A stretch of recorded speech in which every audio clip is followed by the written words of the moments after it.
Ferdinand de Lesseps was the most famous engineer in the world in 1879, and he had never built a canal in his life.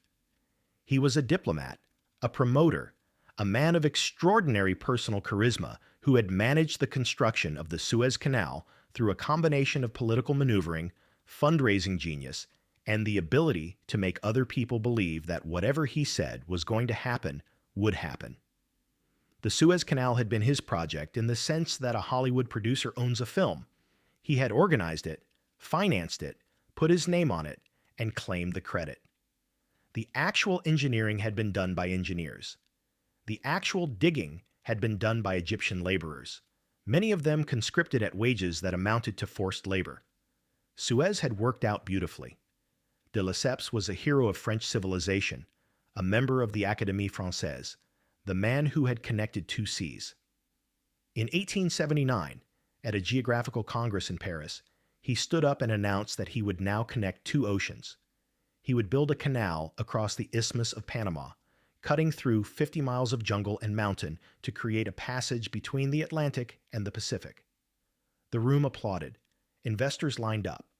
France would do for the Americas what it had done for the Suez. De Lesseps was 74 years old and had never visited Panama. He would eventually visit. He would bring his wife and children to Panama in January 1880 to demonstrate his confidence in the project's safety, arriving in the dry season when the jungle looked manageable and the mosquitoes were comparatively few. His daughter cut the first ribbon. His son turned the first ceremonial shovel of dirt. The photographs were distributed across France. 9 years later, the company was bankrupt, the project was abandoned, and a lot of workers were dead. The canal that de Lesseps had promised would take 8 years took 33, was built by a different country, and nearly destroyed French democracy in the process. This is the story of how the most ambitious engineering project of the 19th century became a catastrophe, how the catastrophe became a scandal, and how the United States eventually finished what France could not, at a cost in money, politics, and human lives that nobody who approved the project had been willing to acknowledge in advance. The idea of a canal through Central America was not new in 1879. It was approximately 350 years old. The Spanish had recognized within decades of Columbus's voyages that the narrow land bridge connecting North and South America was an obstacle of enormous commercial significance. Everything moving between the Atlantic and Pacific coasts of the Americas had to either go around Cape Horn at the tip of South America, a voyage of weeks through some of the most dangerous waters on Earth, or be unloaded, carried overland, and reloaded on the other side. Gold and silver from Peru moved this way in the colonial period. California gold moved this way after 1848. Every ship that had business on both coasts of the Americas spent weeks and thousands of dollars on the detour that a canal of 50 miles would eliminate. The question was always where to cut. The isthmus was narrowest at Panama, where 50 miles of land separated the two oceans. But Panama was mountainous, covered in jungle, and had a climate that combined tropical heat with rainfall that could reach 200 inches per year in some areas, making it one of the wettest places on Earth. Nicaragua offered a slightly longer route but flatter terrain and the possibility of using Lake Nicaragua as part of the channel. Engineers argued about both options for decades without anyone actually building anything. The California gold rush of 1848 gave the question commercial urgency. The United States suddenly needed a fast route between its Atlantic ports and the Pacific coast. A railroad across Panama was completed in 1855, the first transcontinental railway in the Americas, cutting the crossing time from weeks to hours. The railway was profitable almost immediately and demonstrated both the commercial value of the Panama route and the engineering difficulty of working in that particular jungle.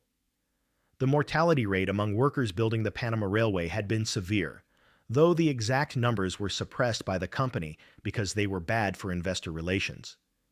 De Lesseps chose Panama over Nicaragua, partly because the shorter distance appealed to him, partly because the Panama Railway already existed and would be useful for moving equipment, and partly because he had become convinced that technical problems that concerned engineers were problems of will and management rather than physics.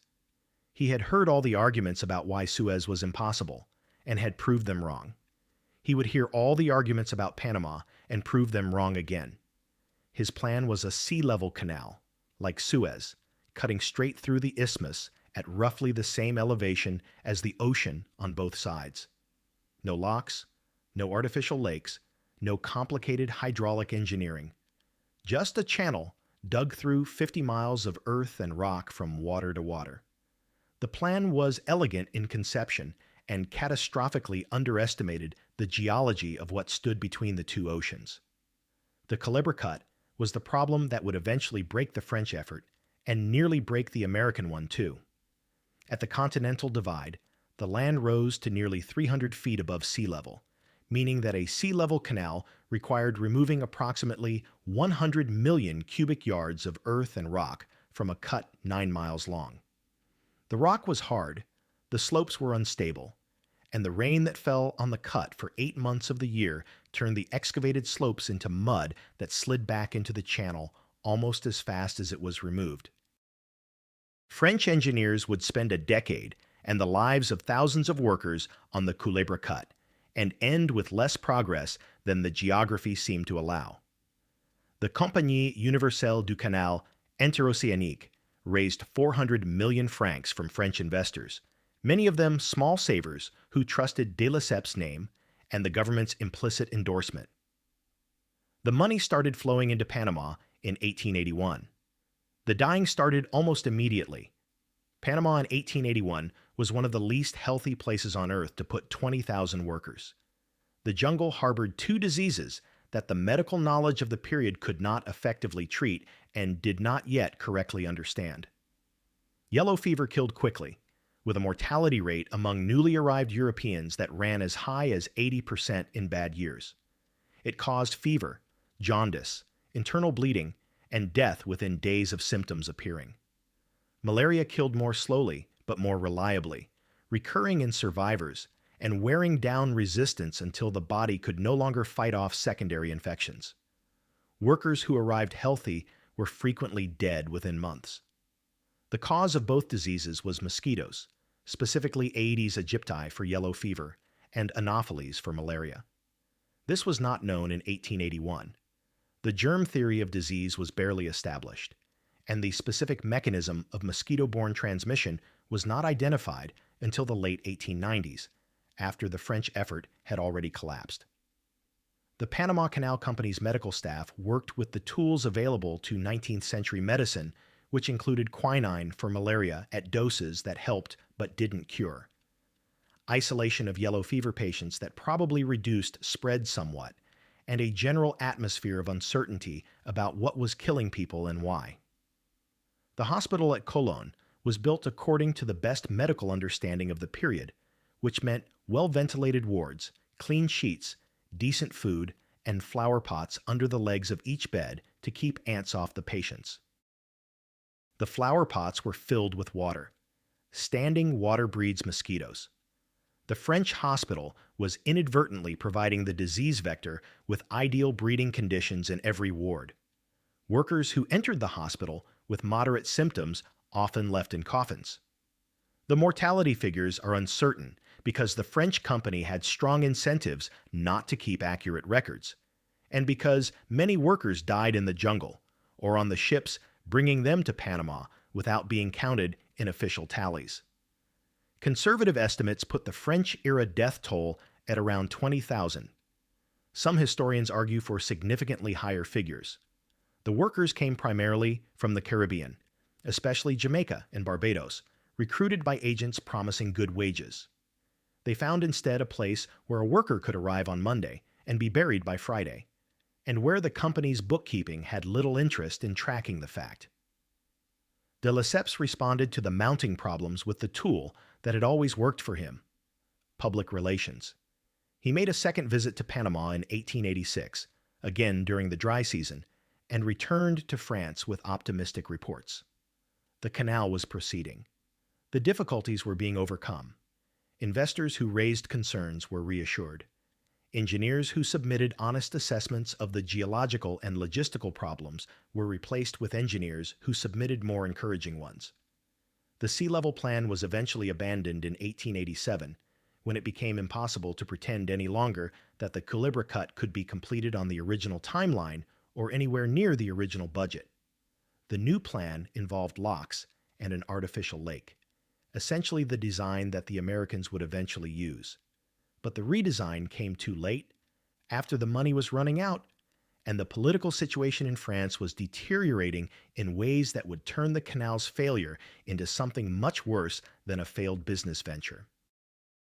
The Panama Scandal of 1892 to 1893 was the largest political corruption case in French history up to that point, and remains one of the more instructive examples of what happens when a massive commercial failure intersects with parliamentary democracy and a press with no particular affection for restraint. The Compagnie Universelle ran out of money in 1888 and went to the French government for authorization to issue lottery bonds, a financing mechanism that would allow the company to raise new capital from small investors by attaching lottery prizes to the bonds. The authorization required a vote in the Chamber of Deputies. It passed.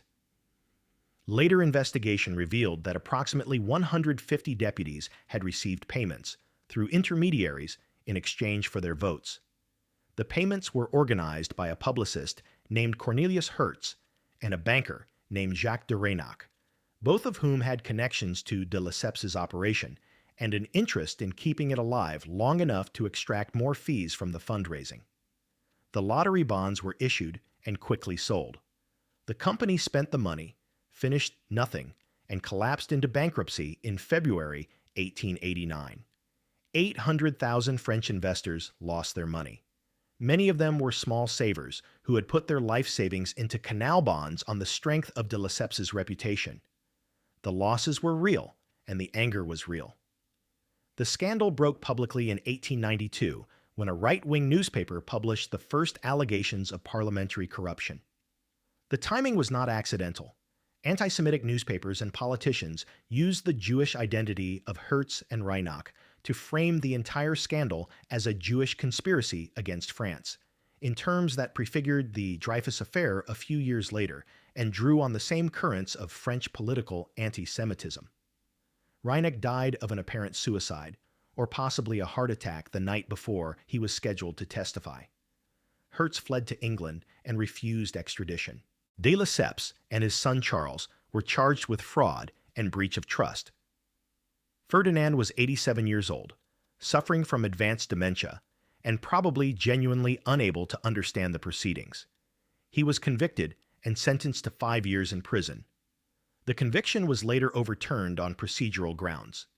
He died in 1894 without serving any prison time, probably without understanding what had happened to his canal or to the investors who had trusted his name. The scandal did not bring down the French government, but it damaged it severely, discrediting a significant portion of the Chamber of Deputies and feeding the anti-Republican right that would become increasingly dangerous to French democracy over the following decade. The canal that was supposed to demonstrate French engineering and commercial genius had instead provided a case study in corporate fraud, political corruption, and the capacity of charismatic promoters to persuade rational people to ignore evidence that would otherwise stop them.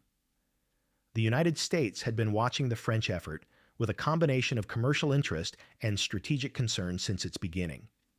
An interoceanic canal in Central America was exactly the kind of infrastructure that American commercial and naval strategy required, and the Monroe Doctrine's general principle that European powers should not extend their influence in the Western Hemisphere made a French-controlled canal an awkward prospect. When the French company collapsed, the question shifted from whether America should be involved to how quickly it could take over.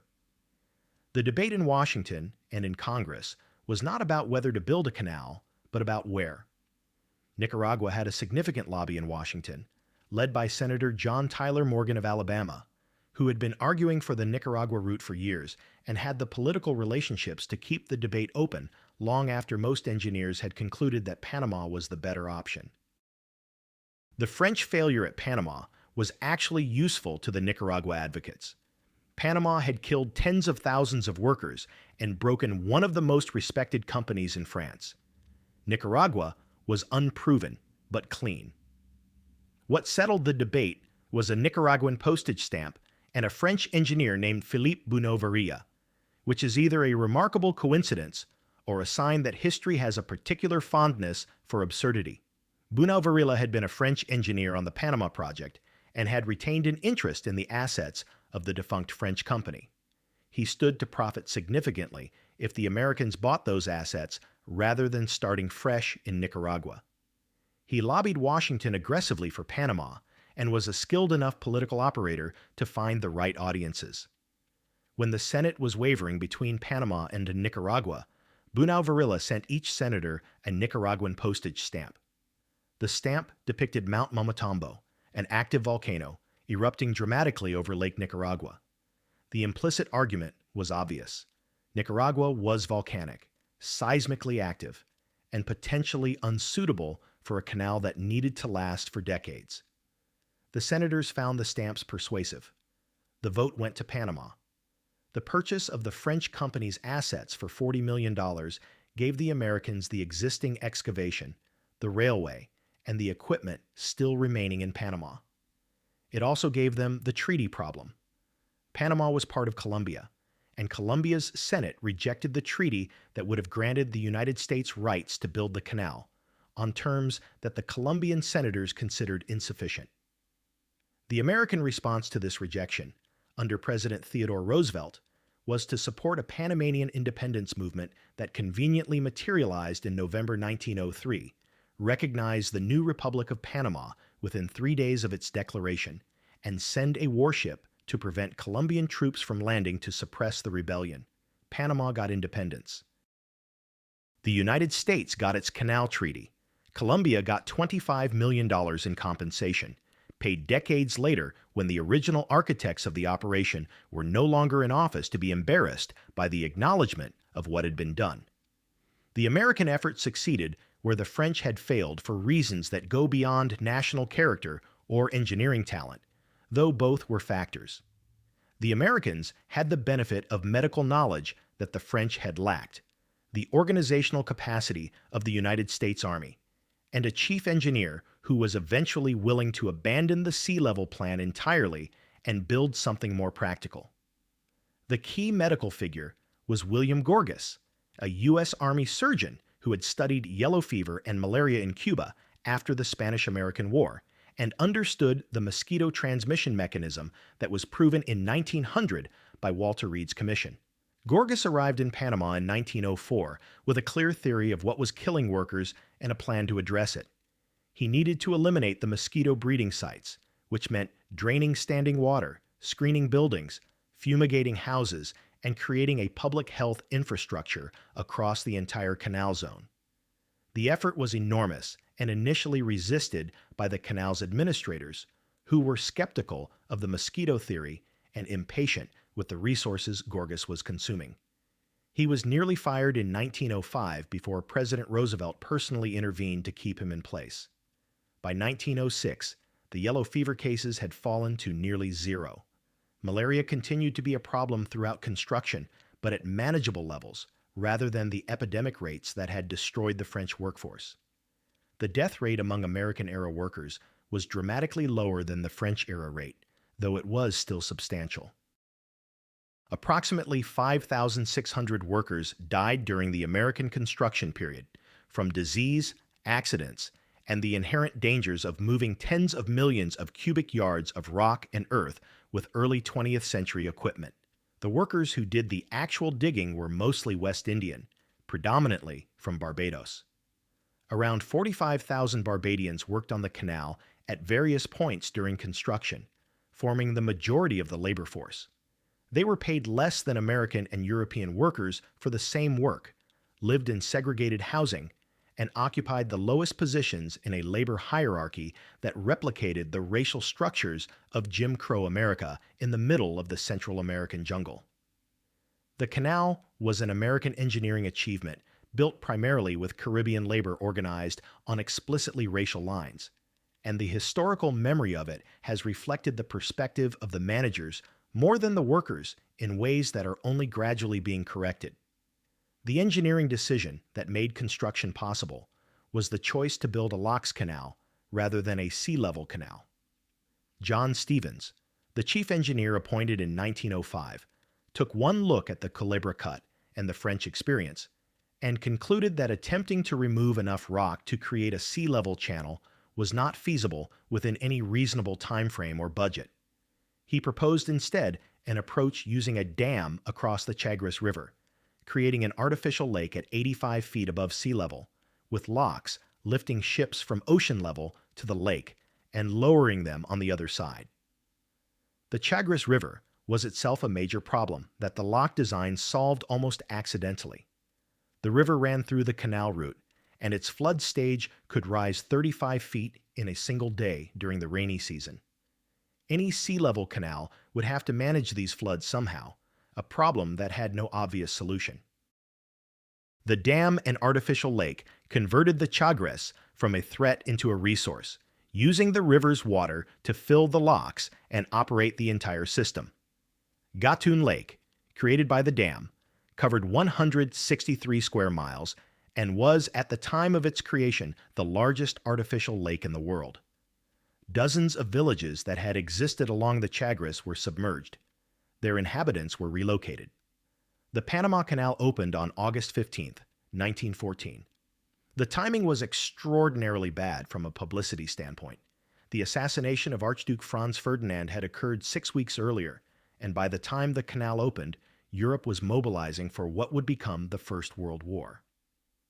The opening ceremonies were scaled back from the grand international celebration that had been planned.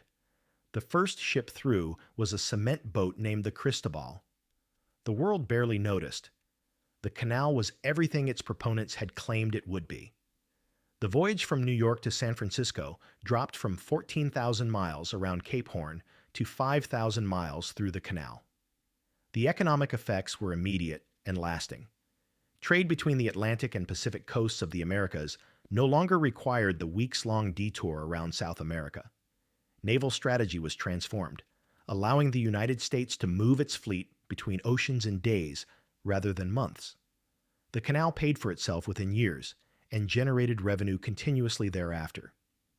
The 27,000 people who died building it, across both the French and American periods, are honored with varying degrees of acknowledgement depending on who is doing the honoring. The French Memorial in Panama City commemorates the workers who died under de Lesseps' company. The American Memorial is more focused on the engineering achievement.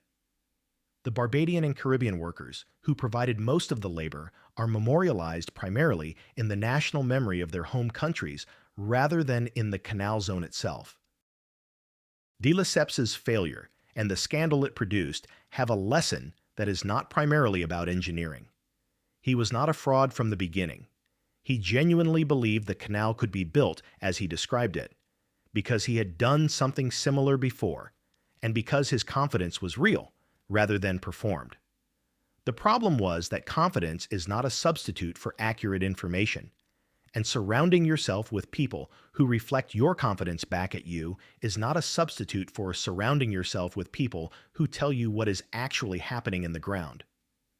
The French effort failed not just because the geology was difficult and the mosquitoes were lethal, but because the organizational culture of the company made it impossible to surface accurate information until the accurate information was the bankruptcy filing.